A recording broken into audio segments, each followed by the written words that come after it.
अस्सलाम वालेकुम नाजरीन, मैं हूं आपका मेज़बान उमर जावेद, प्रोग्राम जुर्म अंजाम के साथ। एक पुरानी कहावत है कि झगड़े की बुनियादी वजह ज़र, जन और ज़मीन होती है। आज के प्रोग्राम में कत्ल की बुनियादी वजह ज़मीन है। काशिफ ने अपने चचा को ज़मीन के तनाज़े पर कत्ल कर दिया। पुलिस ने मुलजिम को गिरफ्तार किया और अपनी मुद्दत में मुकदमा दर्ज किया। इस मुद्दत में दर्ज होने वाले मुकदमे में कितनी सख्त सजा मुलजिम को मिल सकेगी, बुरसा क्या कहते हैं और कानूनी माहिरीन इस हवाले से क्या कहते हैं, इन तमाम चीज़ों के जवाब हासिल करेंगे आज के प्रोग्राम जुर्म अंजाम में।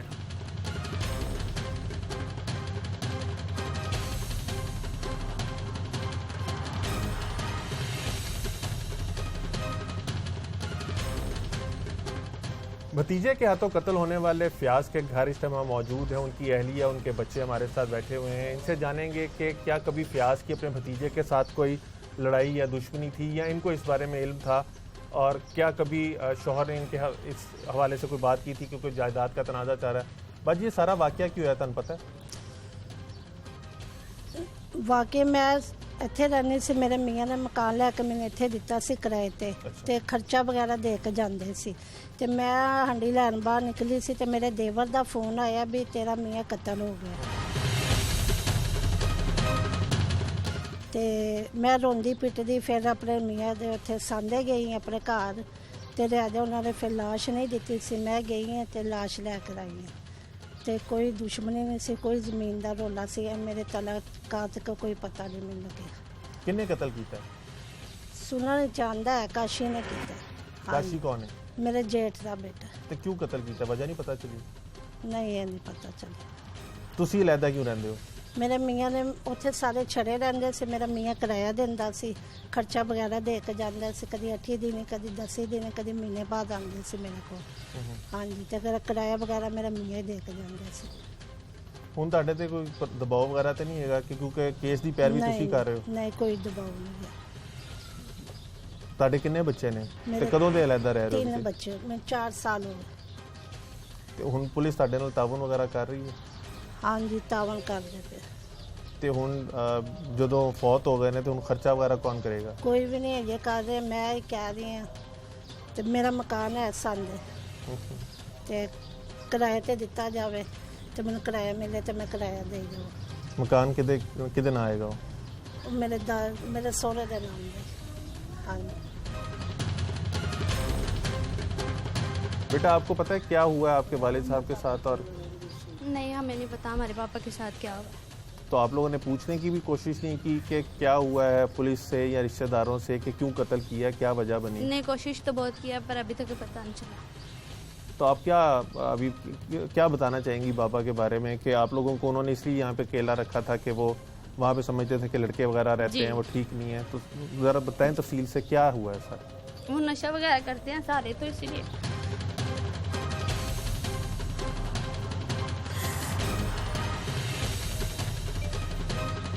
इसलिए हमारे पापा ने हमें इधर रखा हुआ था कि उधर चाचू वगैरह लड़ते थे हमारे साथ।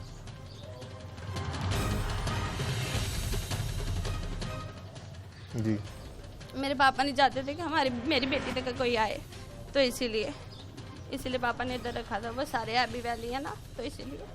तो जिसने कत्ल किया वो आपका क्या लगता है और उसकी हरकतें वगैरह कैसी थी? कजन है। नहीं, मैंने नहीं इसको देखा अभी तक, अभी नहीं देखा उसको। पहले देखा हुआ है, तो अभी नहीं देखा। तो वो उसके ऊपर पहले भी कोई मुकदमे वगैरह हैं, चोरी डकैती के, पुलिस बता रही थी? नहीं, वो नहीं हमें पता। तो अब आपके जो बाबा को कत्ल किया है तो अब उसकी पैरवी आप लोग कर रहे हैं, तो आप क्या चाहती हैं, कैसे इंसाफ हमें है? इंसाफ मिले जी बस। तो आपका खर्चा वगैरह कौन उठाएगा? अभी ये नहीं हमें पता कौन उठाएगा। हमारे पापा तो बहुत हो गए।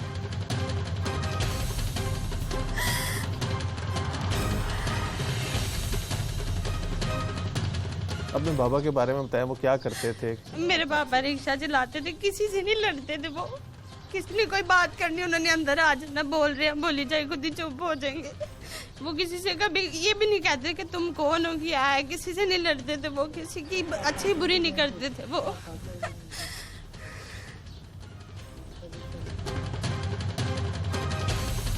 बेटा, अब अपील क्या करोगी? अब आपके जैसे आप कह रही हो कि वही कमाते थे, अब वो तो चले गए, तो कैसे खाओगे, क्या अपील करोगी हुकूमत से या अहदेदारान जो हमारे हैं यहाँ पे? अब बस हमें हुकूमत से इंसाफ मिले। अब पकड़ा तो गया, बस उसे इंसाफ भी मिल जाए हमसे। हमारे कमाने वाले पापा थे, अब वो नहीं रहे, तो अब हम हुकूमत से इंसाफ चाहते हैं बस। जी, आपने सुना कि बच्ची का कहना है कि इनके जो रिश्तेदार थे उनकी हरकतें ठीक नहीं थी और उनके अंदर बहुत से ऐप थे जिसकी वजह से उनके वालिद ने उनको अलहदा रख लिया था और यहाँ पे घर लेके रख दिया था ताकि ये लोग महफूज रहें और वो जो गलत हरकतें और जिस तरह की उनकी सोसाइटियों से ये दूर रहें। लेकिन उसके बावजूद भी ये लोग तो महफूज रह सके लेकिन उनके वालिद महफूज नहीं रह सके।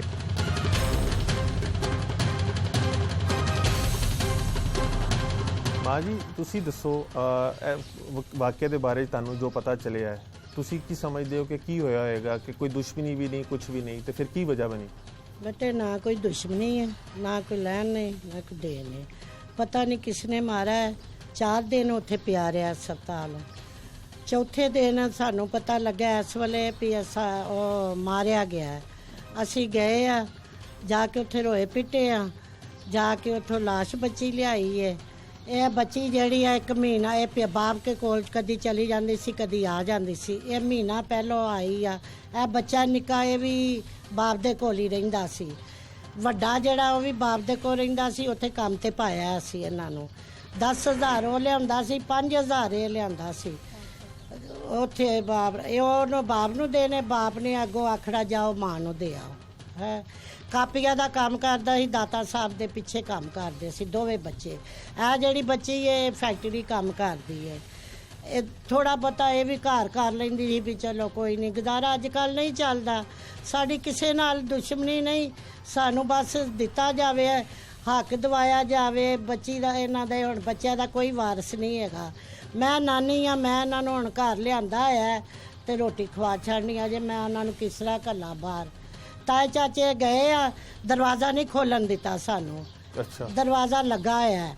ਅਸੀਂ ਤਾਲੇ ਤੇ ਤਾਲਾ ਵੀ ਲਾਇਆ, ਉਹਨਾਂ ਸਾਡਾ ਤਾਲਾ ਖੋਲ ਦਿੱਤਾ ਆਪਣਾ ਦਰਵਾਜ਼ਾ ਵਾਲੇ। ਮੈਂ ਉਹਨਾਂ ਦੀ ਲੱਗਣੀ ਆ ਮਾਮੇ ਦੀ, ਮੇਰੇ ਮਾਮੇ ਦੇ ਬੇਟੇ ਸੀ। ਮਾਂ ਜੀ, ਪਹਿਲੇ ਵੀ ਜਿਹੜਾ ਹਾਲੇ ਤੱਕ ਗੱਲ ਚੱਲ ਰਹੀ ਹੈ ਪੁਲਿਸ ਦੇ ਕੋਲੋਂ ਜਾਇਦਾਦ ਦਾ ਇਤਨਾਜ਼ਾ ਹੈ। ਹੁਣ ਜਦੋਂ ਇਹਨਾਂ ਦੇ ਸ਼ੋਹਰ ਨੂੰ ਵੀ ਕਤਲ ਕਰਤਾ ਹੈ ਤੇ ਇਹਨਾਂ ਨੂੰ ਹਿੱਸਾ ਵਗੈਰਾ ਕਿਵੇਂ ਮਿਲੇਗਾ? ਤੁਸੀਂ ਸਮਝਦੇ ਹੋ ਕਿ ਮਿਲ ਸਕੇਗਾ? ਪਹਿਲੀ ਜਾਇਦਾਦ ਦੇ ਤਨਾਜ਼ੇ ਚੱਲ ਰਹੇ ਨੇ। ਨਹੀਂ, ਇਹ ਮਕਾਨ ਵਾਲੇ ਪਹਿਲੀ ਜਾਇਦਾਦ ਦਾ ਸਾਨੂੰ ਕੋਈ ਪਤਾ ਨਹੀਂ, ਨਾ ਸਾਡੀ ਹੈਗੀ ਆ। ਅਸੀਂ ਵੀ ਬੁੱਢੜੇ ਹੋ ਗਏ ਆ, ਸਾਡੀ ਕੋਈ ਜ਼ਮੀਨ ਨਹੀਂ, ਕੋਈ ਸਾਡਾ ਕੋਈ ਲੈਣ ਨਹੀਂ, ਕੋਈ ਦੇਣ ਨਹੀਂ, ਜ਼ਮੀਨ ਕੋਈ ਨਹੀਂ। ਇਹ ਜਿਹੜਾ ਇਹਨਾਂ ਦਾ ਘਰ ਸਾਂਦੇ ਘਰ ਹੈ, ਇਹ ਇਹਨਾਂ ਦਾ ਘਰ ਹੈ। ਅੱਗੋਂ ਸਾਨੂੰ ਨਹੀਂ ਪਤਾ, ਇਹਨਾਂ ਦੇ ਦਾਦੇ ਬਾਬੇ ਅਸੀਂ ਘੱਟ ਮਿਲਦੇ ਸਾਂ, ਅਸੀਂ ਨਹੀਂ ਉਹਨਾਂ ਦੇ ਜਾਂਦੇ ਆਉਂਦੇ ਸਾਂ ਲਿਆ।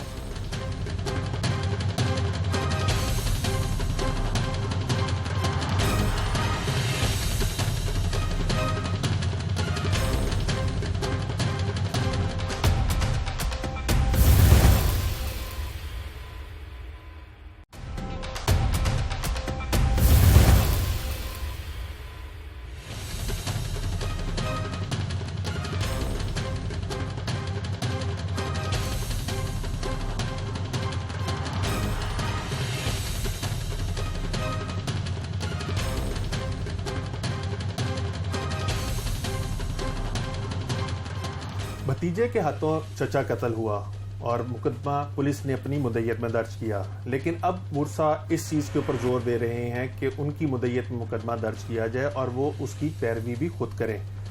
कानूनी राय लेने के लिए हम इस टाइम लाहौर हाई कोर्ट के सीनियर लॉयर मलिक सरूद साहब के पास आए हैं। सरूद साहब, वक्त के लिए बहुत शुक्रिया।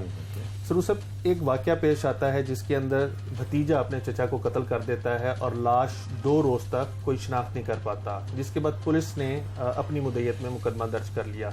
इस हवाले से थोड़ी सी रोशनी डालिएगा कि अब मुद्दई जो हैं, जो मुलजिम पार्टी है, वो कहते हैं कि मुद्दई भी वो खुद बनना चाहते हैं। इससे केस पे क्या असर पड़ेगा और क्या कोई फ़ायदा लेने के लिए वो ऐसा करना चाहते हैं?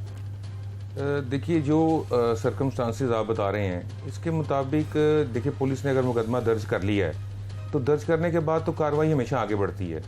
तो दोबारा से मुकदमा दर्ज करना या मुद्दत तब्दील करने की वजह जो है, इस पर कोई बदनीति का अमल ही नज़र आता है। क्योंकि देखिए, इस तरह के केसेस के अंदर आप अगर देखें तो अगर ये मुद्दई होंगे तो ये एविडेंस भी फिर अपनी पुट करेंगे। उस एविडेंस को बाद में बहुत सारे केसेस में हमने देखा कि जो विटनेसेस होते हैं ये कोर्ट में आकर फिर हॉस्टाइल हो जाते हैं और अदालत फिर उन मुजरमों को कैफरे किरदार तक नहीं पहुंचा सकती। इस तरह की सूरत हाल में अगर पुलिस ने अपनी मुद्दत में मुकदमा दर्ज किया है तो एविडेंस भी पुलिस देगी, और वैसे भी दोबारा मुकदमा दर्ज करने के लिए तो कानून अब हमारा इजाज़त नहीं देता। मुकदमा अगर एक दफ़ा दर्ज हो गया, जिसकी मुद्दत में भी दर्ज हो गया, बाकी रिमेनिंग जो प्रोसेस है वो तो एविडेंस का है। वो एविडेंस अदालत में जाएगी, अदालत उसको अपने म्यार पे, अपने टेस्ट टोन पे टच करके देखेगी कि इसके ऊपर क्या फैसला करना चाहिए। सरू साहब, जो मकतूल है उसकी बीवी भी है और उसके बच्चे भी हैं। एक बच्चा बालिग है, बाकी बच्चे बालिग नहीं हैं। तो पुलिस उनका अगर अदालत में बयान करवा देती है तो वो केस की पैरवी कर सकते हैं या पुलिस ही इस केस की पैरवी भी करेगी? नहीं, देखिए इसमें दो चीज़ें हैं। एक तो है FIR का मुद्दई। FIR की मुद्दत होना एक अलग बात है। वारसान हर हाल में, हर सूरत में उसकी बीवी और उसके बच्चे ही होंगे। ठीक है। कल को वही वारिस के तौर पर उसको माफ़ कर सकते हैं। उनका बयान अदालत में कराना इस तरह ज़रूरी नहीं है पुलिस के लिए। अगर पुलिस भी अपनी मुद्दत में मुकदमे को चलाए तो मेरा ख्याल है इस मुकदमे को वो मंतकी अंजाम तक पहुंचा सकते हैं। और अगर जैसे आप कह रहे हैं कि क्योंकि ये आपस में रिश्तेदार भी चाचा भतीजा हैं, तो अगर किसी स्टेज के ऊपर जो मकतूल के बुरसा हैं वो माफ़ करना चाहें तो मुद्दत उसके अंदर कोई हर्डल तो नहीं होगी कि क्योंकि मुद्दत पुलिस की है और वारसान माफ़ करना चाहें तो स्टेट उसके अंदर कोई किरदार अदा कर सकती है कि माफ़ी ना हो और सज़ा ही हो? नहीं, देखिए जो इस तरह के केसेस हैं जिसके अंदर के रिश्तेदारों का अमल दखल हो और वो माफ़ करना चाहें तो उसमें हमारे कानून में गुंजाइश मौजूद है कि अदालत जो है उस तरह की जो सुलह होती है उसको एक्सेप्ट नहीं करती। और पुलिस की मुद्दत और में जो मुकदमा होगा उसमें तो ये चांसेस ज़्यादा हो जाएंगे कि अदालत इसको माफ़ ना करे, क्योंकि देखिए हमारे यहाँ अक्सर केसेस के अंदर फैमिली प्रेशर्स होते हैं। लोग फिर आते हैं, बात करते हैं कि जी आपका रिश्तेदार है या आपका भतीजा लगता है, और वो जो बेवा होगी, वो जो बच्चे होंगे, उनके ऊपर बहुत प्रेशर होगा माफ़ किया जाए। तो पुलिस की मुद्दत के अंदर ये सहूलत कम से कम उन्हें मैसर होगी कि अगर वो माफ़ भी कर दें तो अदालत के पास सज़ा देने का हक होगा। और दूसरा ये भी बता दीजिएगा कि जिस तरह इस केस में इसने अपने चचा को तो कत्ल किया ही है, लेकिन इस शख्स के ऊपर पहले भी डकैती और चोरी के मुतअद्दिद मुकदमा दर्ज हैं। तो जब अदालत में इस तरह का कोई मुलजिम जाता है जिसका बैक ट्रैक पहले से ही ख़राब हो और एक कत्ल के मुकदमे में वो आए और पुलिस ने फ्रांसिक और दीगर जितने भी शवाहिद हैं वो भी इकट्ठे किए हों, तो सज़ा के चांसेस कितने हो जाते हैं? फिर देखिए हमारे पास एक टर्म यहाँ यूज़ होती है हमारे अंदर, फसाद फिल अर्ज़ की। तो जो शख्स पहले से मुजरिम हो और जिसने इस तरह के वाक़यात, उसके ऊपर केसेस भी दर्ज होंगे और उसके मामला पुलिस के रिकॉर्ड में भी होंगे, तो इस किस्म के शख्स को अदालत उस माफ़ी को रिजेक्ट करके ताज़ीर में फिर भी सज़ा दे सकती है।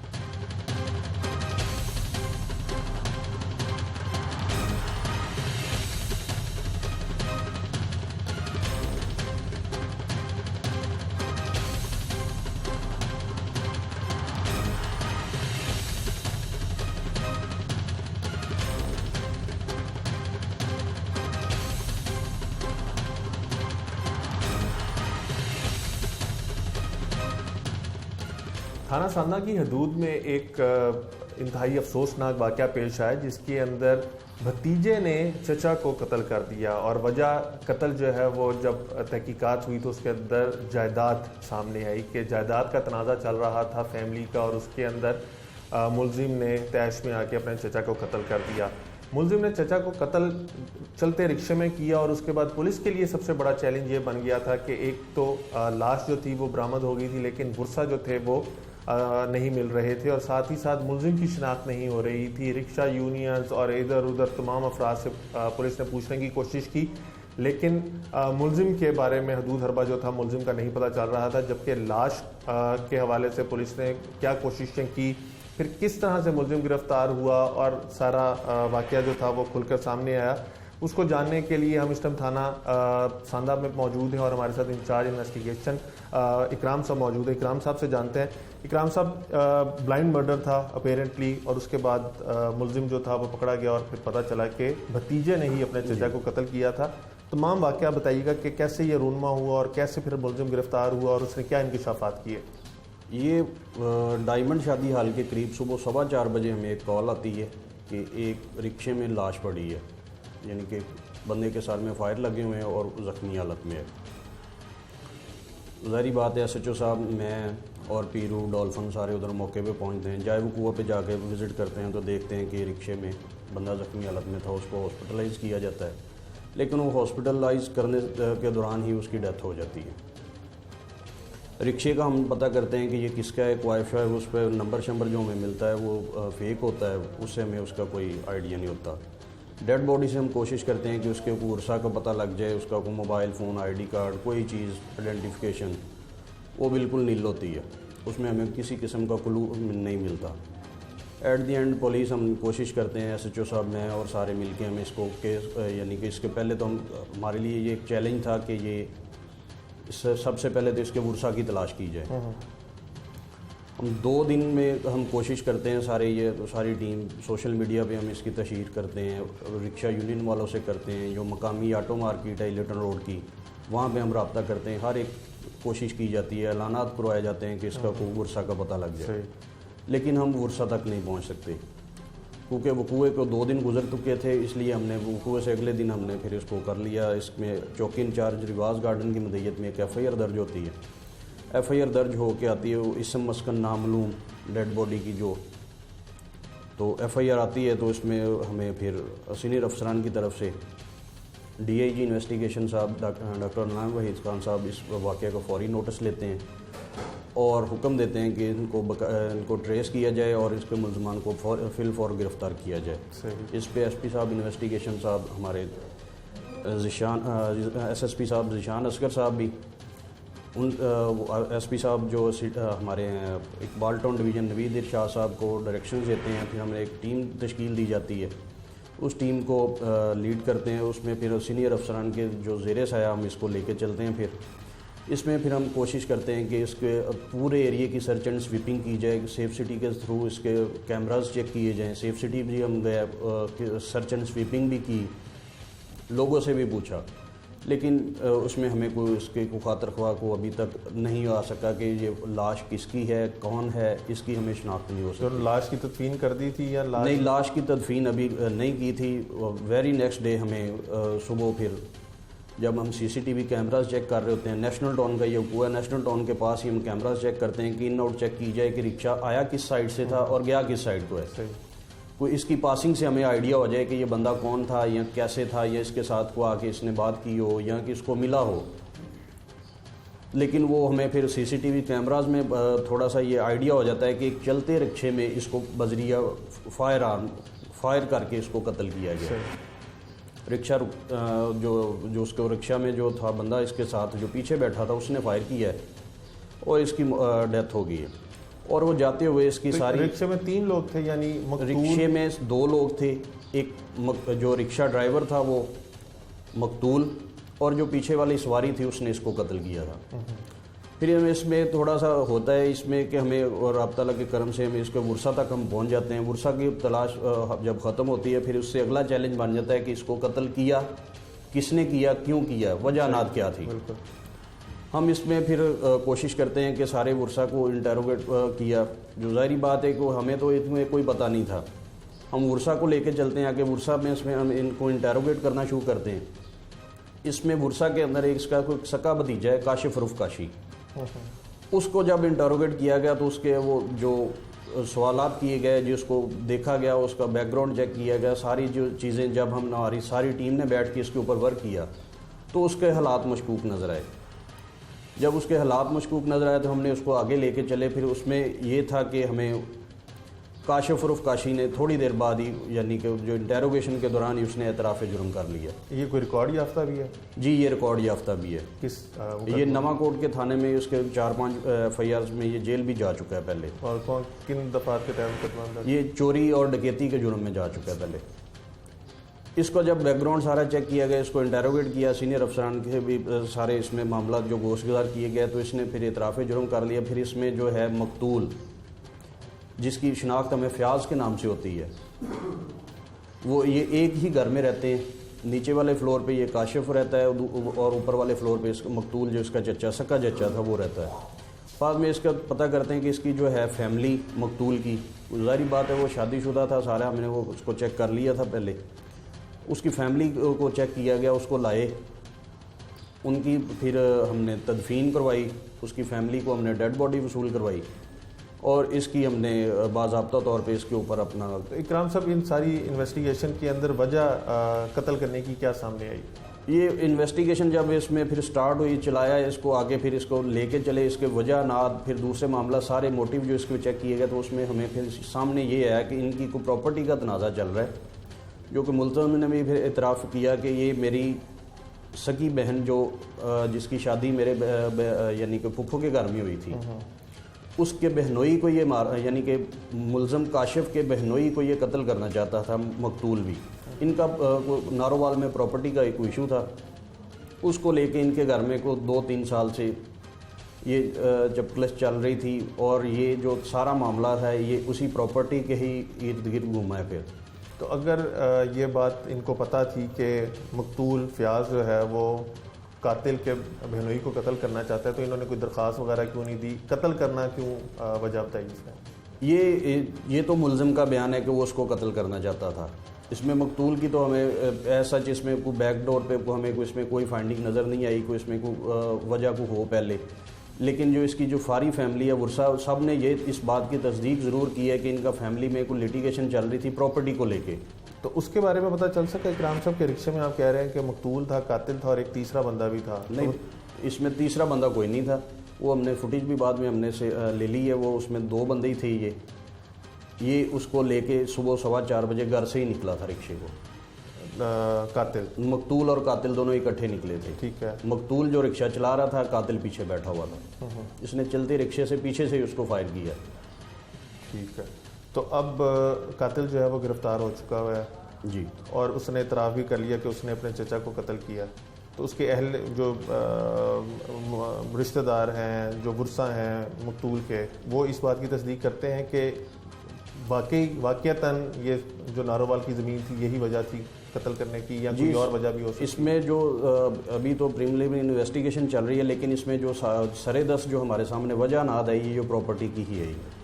इसमें प्रॉपर्टी को लेके इनकी लिटिगेशन आपस में चल रही थी, और लिटिगेशन की वजह ये थी कि वो अपने बहन का घर बचाने के लिए उसने ये सारा इकदाम किया। जी, जैसे आपने सुना कि इंचार्ज इन्वेस्टिगेशन का कहना है कि कातिल ने अपने चचा को सिर्फ जायदाद के तनाज़े पे कत्ल किया, और उसको शुबा था कि जायदाद की वजह से मकतूल जो है वो उसके बहनोई को कत्ल कर सकता है। लेकिन पुलिस की तफ्तीश में इस चीज़ की अभी तक तस्दीक नहीं हो सकी कि कुछ ऐसा था, और ना ही कोई ऐसी दरख्वास्त सामने आई है जो कातिल या उसके अहले खाना की जानिब से दी हो कि उनको खदशा है कि मकतूल जो है वो कत्ल कर सकता है। जबकि कातिल ने तो जायदाद के तनाज़े के ऊपर अपने चचा को कत्ल कर दिया, लेकिन उनके बीवी और बच्चे जो हैं वो बेआसरा होकर रह गए हैं।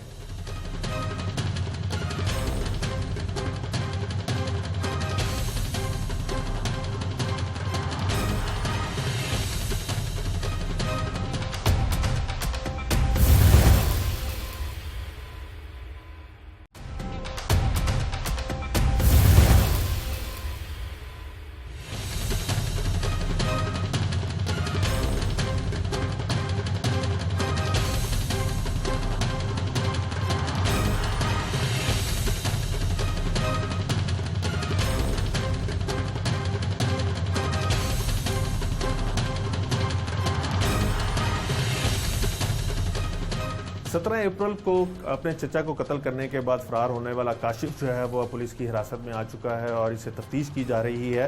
काशिफ से जानेंगे कि इसने अपने चचा को सिर्फ जायदाद के तनाज़े के ऊपर कत्ल क्यों कर दिया, इस मामले को दीगर जो कानूनी तरीके थे उनसे क्यों ना हल किया। काशिफ, तुमने अपने चचा को क्यों कत्ल किया? सर, वो काफ़ी दिनों से मुझे कह रहा था कि मैंने ज़मीन लेनी है इनसे, ठीक है। तो काफ़ी देर उनके पीछे गांव भी गया, वो जहाँ पे हमारी ज़मीन वगैरह है, तो वहाँ पे जाके इसने मतलब लड़ाई झगड़ा किया काफ़ी। उन्होंने मतलब इसको मार मोड़ के वहाँ से भगाया, ठीक है। उसके बाद फिर ये मकान इसने जो अपना था इसका इसने गिरवी मकान दिया। फिर इसने काफ़ी देर 3-4 साल बाहर घर से रहा, तो इसने स्नूकर का डाला हुआ था। तो जब ये मतलब काफ़ी मतलब इसके पास कुछ नहीं बचा, तो फिर जब ये बिल्कुल ही फांक हो गया ना, जब कंगला हो गया बिल्कुल ही, तो फिर ये वापस घर पे आया। इसने मकान वगैरह छुड़ा लिया था अपना। तो फिर ये काफ़ी दिनों से मुझे कह रहा था कि मैंने मजदूरी करने वाला था, मैं पंप पे काम कर रहा था, तो इसने मुझे ना अपने पास रखा, तो मुझे हल्लाशेरी दे रहा था इस काम के लिए कि तू मेरे साथ मिल के ये ज़मीन का जो रोला है ना वो हम इनसे ले देंगे। तो जो हमारा ज़मीन और कहाँ पे तुम्हारी ज़मीन? सर, वो नारोवाल में ज़मीन है अपनी, वो 17 किले ज़मीन है। और मुश्तरका है या किसके नाम है वो? वो मेरे परदादे के नाम है। तो वो परदादा जी ने मेरे जो बिनोई है ना, उनके वाला साहब को उन्होंने जबकि वो फोत हुए थे ना, उनसे पहले मतलब उनको उनके नाम लगा दी थी। तो उसके बाद फिर ये जब उनके नाम लगी तो फिर हमारा हक बनता ही नहीं था लेना। तो ये मतलब वहाँ पे हमारे दो रिश्ते बनते थे। एक मेरी सिस्टर का रिश्ता था वहाँ पे और दूसरा मेरे चाचू की बहन भी थी वहाँ पे, ठीक है। तो इसने घर में बैठे बैठे मुझे इसने हल्लाशेरी भी दी और हर चीज़ ने मुझे कहा कि बेटा तूने परेशान नहीं होना, अगर तू पकड़ा भी जाएगा तो मैं तेरे पीछे मतलब। तो ये तुम्हें किस चीज़ पर हल्लाशेरी दे रहा था, क्या करने के लिए तुम्हें उकसा रहा था? मुझे हल्लाशेरी इसलिए दे रहा था कि मतलब कह रहा था कि तूने अपने भुनई को ना, तूने सिर्फ उसकी टांग पे फैर मारना है, तो बाकी आगे अगर तू पकड़ा गया तो मैं तुझे टैरम जमानत, मैं किसी और बंदे को पकड़वा के तुझे बाहरों बाहर से मतलब मैं तुझे टैरम जमानत तेरी करवा दूंगा मैं। तो तुमने अपने फिर चचा को इस बात पे सिर्फ कत्ल कर दिया? तो मैंने फिर सर जाहिर सी बात थी, मैं तो अपनी बहन का घर बचाने की खातिर मैं तो ये काम कर सकता था। मैं तो ये थोड़ी कर सकता कि मैं अपनी भनई को मारता, ठीक है। तो उसके मेरी बहन का भी घर ख़राब होना था और मेरी वहाँ पे पुप्पो भी थी, ठीक है। उसको ये चीज़ नज़र नहीं आई। उसने ये नहीं सोचा कि मेरे वहाँ पे दो रिश्ते हैं। वो सिर्फ पैसे की खातिर वो ये सब कुछ कर रहा था। उसने मुझे हल्लाशेरी बहुत दी है, तो मैंने उसको अपने इत्मीनान में ला के मैंने उसको जब ये बकुआ जब डाला मैंने, तो उससे अगले दिन मुझे कहता है कि शराब लेके आ। शराब लेके आया हूँ मैं, तो इसने पी है। रात के टाइम मुझे कह रहा है कि सुबह के टाइम ना हमने वहाँ पे जाना है बकुआ डालने के लिए। अच्छा। तो मैं छत पे सोया हुआ था, तो सुबह ये 4 साढ़े 4 बजे करीब ऊपर छत पे आया, मुझे उठा के लेके गया नीचे, उठा के नीचे ले गया। मुझे कहता है कि बेटा वहाँ से ना वॉशरूम के अंदर ना ब्लैक कपड़े के अंदर ना पिस्टल रखा हुआ। वो पिस्टल भी सर इसका था, ये 20,000 रुपये का ले गया। इसके 70,000 रुपये की कमेटी निकली भी थी, ठीक है। तो वो इसने पैसे पूसे जोड़े हुए थे, तो इसने पिस्टल भी लिया था। इसके बाद 3 मैगजीनें भी थी। इसने मुझे बोला कि मैगजीन वो पिस्तौल भी ले गया वहाँ से। पिस्तौल मैं वहाँ से लेके आया हूँ। तो जैसे हम नीचे उतरे हैं तो घर से बाहर निकले, रिश्का इसका था, रिश्के में बैठे हैं। सारा प्लान तो जो तुम अभी बात बता रहे हो उसके मुताबिक तुम लोग अपने बहनोई को जख्मी करने जा रहे हो जी। तो फिर ये ऑल ऑफ ए सडन यानी यकदम तुमने उसको कत्ल क्यों कर दिया, अपने चचा को ही? सर वो इसलिए मैंने कत्ल किया क्योंकि जाहिर सी बात थी, मैं अपनी बहन को तो उसका घर तो बर्बाद नहीं कर सकता था, ठीक है। अगर मैं इस जगह पे बैठा हूँ, पर मैं ये मानता ज़रूर हूँ कि मैं शर्मिंदा हूँ इस चीज़ पे कि मैं अपने चाचे को कत्ल मैंने किया है। बाकी मेरा अल्लाह सच्चा गवाह है कि मैंने हक पे किया है। मैं अपनी बहन का घर नहीं ख़राब कर सकता। उसके छोटे छोटे बच्चे हैं, उनको मैं रुलता हुआ नहीं कत्ल देख करने सकता। के बाद तुम कहाँ पे गए, फिर कहाँ पे इतना टाइम गुजारा? सर मैं जब मैंने वकुआ डाला ये, उसके बाद मैं फिर घर पे आया हूँ मैं सिस्टर की तरफ। तो वहाँ पे मैंने उसको, सिस्टर को भी नहीं पता था, वो सोई भी थी घर पे किसी को नहीं पता था कि ये वकुआ इसने डालना है। बाकी घर में ये पता था सबको कि ये इतने दिनों से बात चल रही है कि ये ज़मीन के रोले में ये इनके पास पिस्तौल भी है और ये चाचा भतीजा ये वहाँ पे जाके ये वकुआ डालेंगे। तो मेरे वाला साहब ने मुझे मना भी किया कि बेटा ये काम ना कर, वो तुम्हारे हक में नहीं है, वो तुझे जलील कर रहा है, तुझे ख्वार कर देगा वो। तो मैंने पापा की बात भी नहीं मानी, मैंने किसी की बात नहीं मानी, बस मैंने अपने जज्बात में आके सर ये काम किया। पर मैं इस कैसे किया? मैं रात के टाइम, ये सुबह के टाइम मुझे लेके गया घर से, लेके गया तो फिर रिश्के पे बैठे हैं। तो इसका पहले रिश्का स्टार्ट नहीं हो रहा था, वो धक्का लगा के स्टार्ट किया। तो जैसे ही अपने गली से बाहर निकले हैं तो आगे अकबर जट का घर है, उसके भाई का पप्पू जट का, उसके घर के पास आके मैंने पिस्टल मेरे हाथ में था, पिस्टल मेरे हाथ में था। तो मैंने पहले मैगजीन डाली, उसके अंदर गोलियाँ थी उसके अंदर। तो मैंने चैमर चढ़ा के उसको मैंने ना पहले गोला दबाया, वो गोली मिस हो गई थी पहले। तो फिर उसने एकदम से पीछे मुड़ के देखा, उसको वहम पड़ गया था कि ये मुझे मारने तो नहीं लगा। फिर मैंने उसको इत्मीनान दिया, मैंने कहा आप गाड़ी चलाओ, तो मैं पीछे बैठा। मुझे कहता है कि नहीं तू आगे आगे बैठ जा, तो जो पिस्टल है ना वो कारपेट के नीचे रख दे। मैंने उसको इत्मीनान दिया, मैंने कहा नहीं तू बेफिक्र होकर चला गाड़ी। तो फिर गाड़ी को चलाने लग गया। तो फिर मैंने दोबारा चैमर चढ़ाया, तो मैंने पूरा उसको ब्रेस्ट मारा था। अच्छा, ये बताओ कि पुलिस कहती है कि तुम्हारा पहले भी कोई रिकॉर्ड वगैरह, तुम डकैती और चोरी वगैरह भी करते रहे हो? सर वो चोरी डकैती अल्लाह माफ़ करे वो कभी की नहीं। वो मैं वहाँ पे अपने जहाँ पे मैं काम करता था ना मैं, तो वहाँ पे सर 3-4 साल मैंने 5 साल मैंने काम किया वहाँ पे, ठीक है। तो वहाँ पे मैं जब मेरे बड़े भाई की शादी होने वाली थी तो मैंने उनके पास में पैसे काफ़ी जमा करवाए हुए थे, क्योंकि शादी के पे मैंने लेने थे उनसे। तो उसका जो बड़ा भाई था ना वो मोहसिन, वो सर फोत हो गया था, वो मरी गया था, वो पत्थर लगा उसको, तो उसका ना सर पे लगा था, तो वो वहाँ पे उसकी डेथ हो गई थी। तो उसके बड़ा भाई जो वो ना, उसको इतना कारोबार का नहीं पता था, क्योंकि वो जो छोटा था ना वो सारा दारोमदार करता था कारोबार में, तो वो नया नया उसको आया तो था उसमें कारोबार में। नहीं, लेकिन ये तो एक वाकया तुम बता रहे हो ना, पुलिस तो कहती है कि 4-5 तुम्हारे खिलाफ डकैती और चोरी के मुकदमे। सर वो 5 वही मुकदमे, फर्स्ट टाइम वो मेरा रिकॉर्ड बना है, उसके बाद मैं 3 साल मैं कराची भी रह के आया हूँ। अगर मैंने ऐसे ही कोई वकूआ डालना होता सर तो मैं बाहर करता अच्छा, भी। तुमने अब ये जब अपने चचा को कत्ल कर दिया है तो अब तुम्हारा आगे मुस्तकबिल क्या? मुद्दई तो इसमें पुलिस है, जल्दी छूटोगे भी नहीं। अगर कोई रिश्तेदार वगैरह होता तो सुलह सफाई हो सकती थी, इसमें कत्ल में तो FIR में मुद्दई भी पुलिस है। जी सर।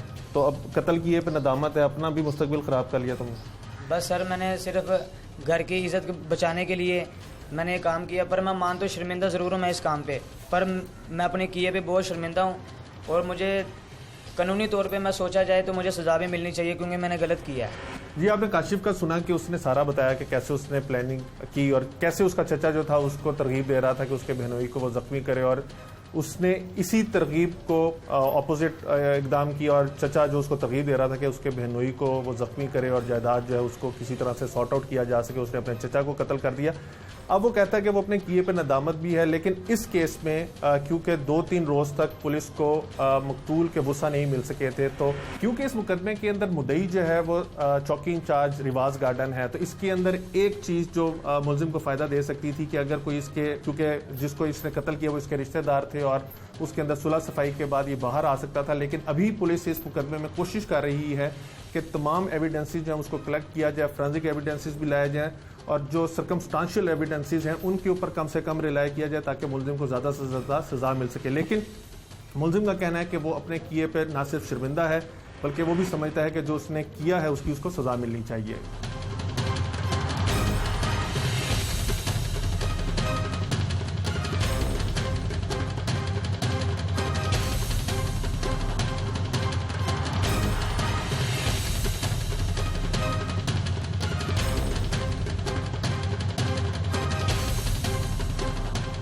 काशिफ ने अपने चचा को कत्ल किया और उसका ख्याल था कि वो पुलिस की गिरफ्त में नहीं आएगा।